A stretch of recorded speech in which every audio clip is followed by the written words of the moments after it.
what? We're in the 3rd week of March. Couple of exciting things about this week's box that we've never used before, French tulips, but here they are, French tulips.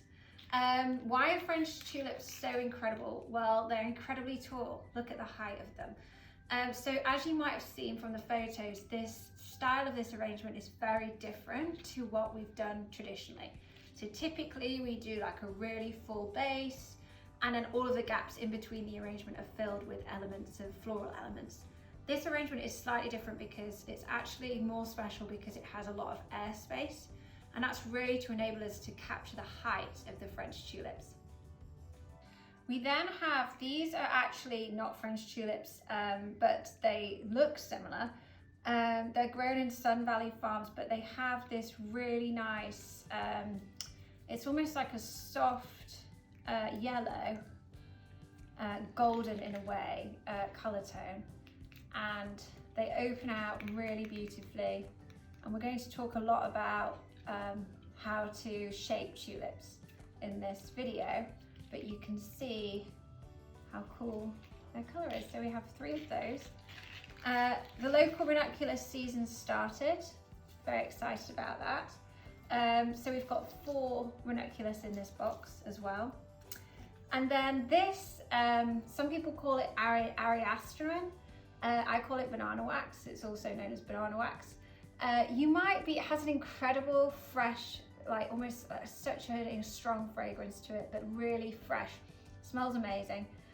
We used it at Christmas time, but it wasn't in bloom then. It was just green pieces, and we had it in, I think it was the box before Christmas, because it had that really nice like cedar-esque fragrance to it.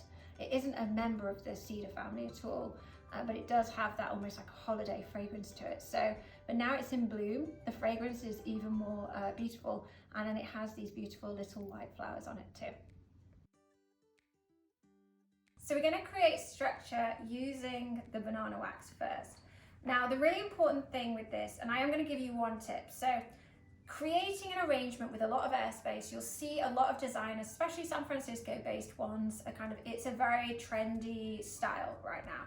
The truth is, it is harder to do that at home. I'm going to show you how to do it without any tools, but if you want to make it easier on yourself, there's a couple of things you can do. One is, if you just cut, and I haven't got any here with me, but if you cut a piece of wire, like chicken wire, off a net, and just scrunch it up into a ball and put it in the vase, it will help to just give some structure it will just help make it easier because you've got something to like hook other pieces into. Another technique that people do is they'll take tape and they'll create a grid, like transparent tape, and you just do like 1, 2, 3, 4, 5, 6, and then 1, 2, 3, so horizontally and vertically to create a grid, and then you can put the elements in the grid too. And then like more sophisticated tools would be like a flower, like a frog, but you don't really need that, and you can make this work honestly without any of those elements, but it's just if you wanted to kind of help to make it a bit easier, then you can use those.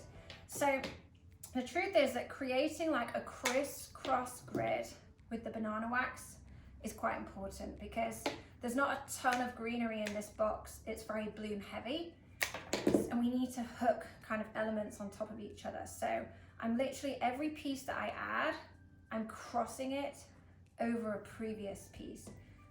So make sure you kind of create your grid, so cross over the back. So I've literally got a series of, it's almost like a teepee happening at the bottom of my vase right now.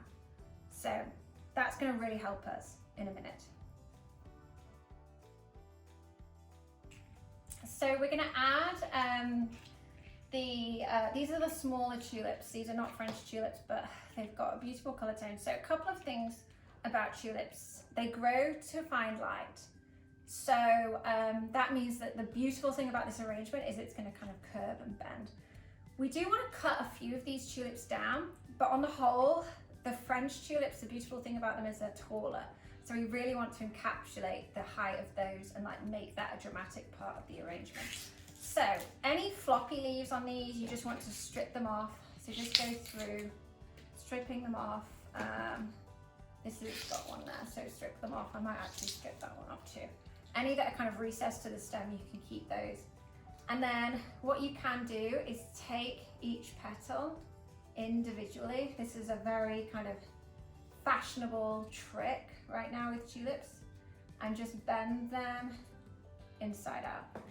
And we want to do that with each petal of these.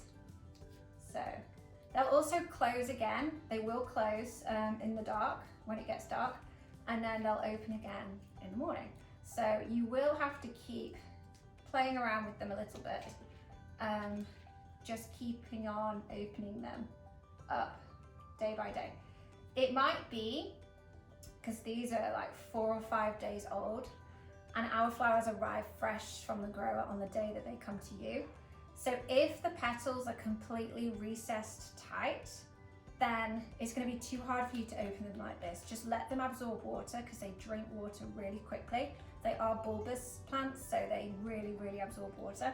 And then after a couple of days, the petals will loosen up a little bit so that you can bend them out there. And then I would suggest taking the bigger one, more open one, and then just sitting one above the neck of the vase, like so.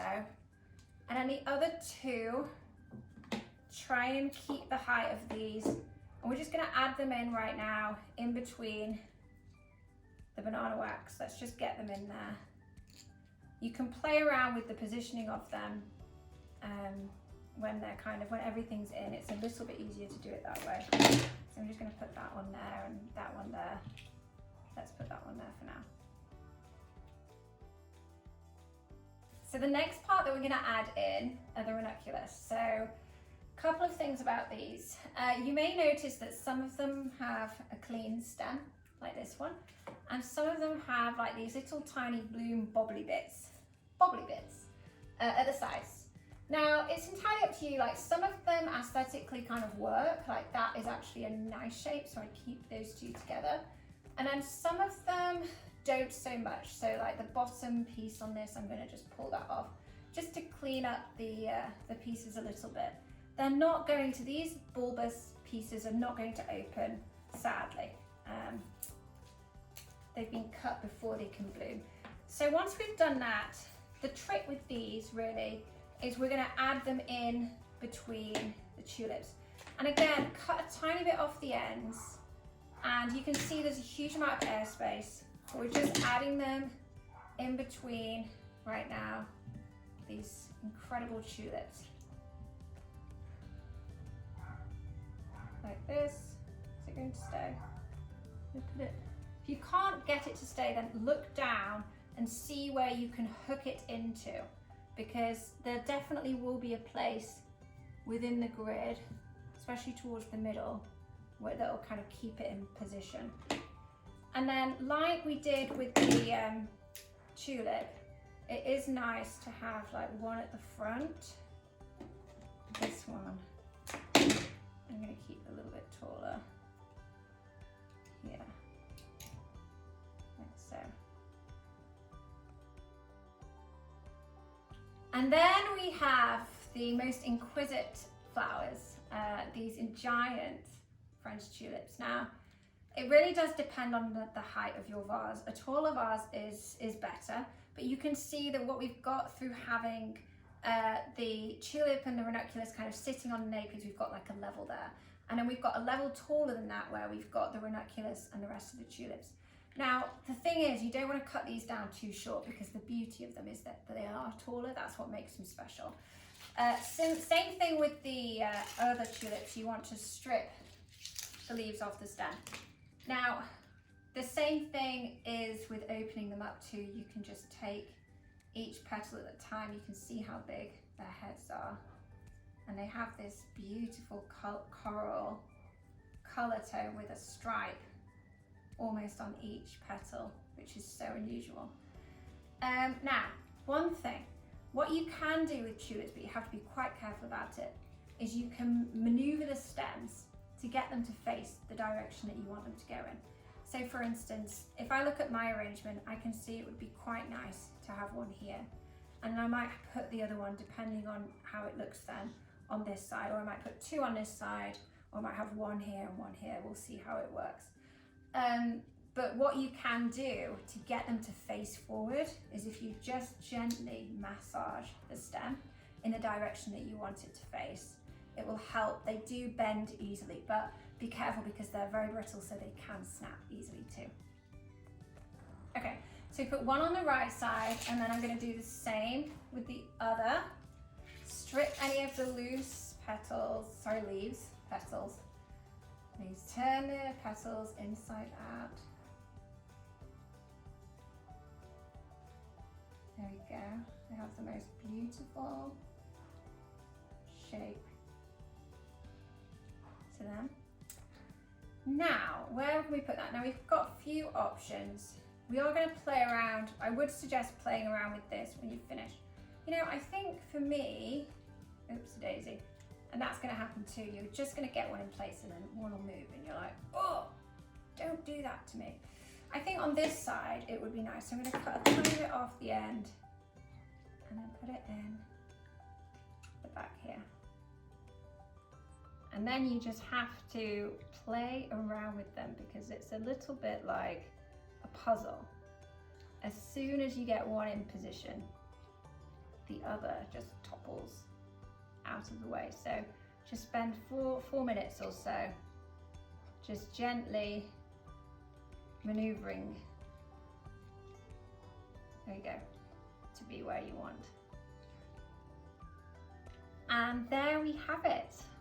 Perfect for spring, a beautiful assortment, completely in love with the tulips and the ranunculus, and I hope it brings some colour to your week.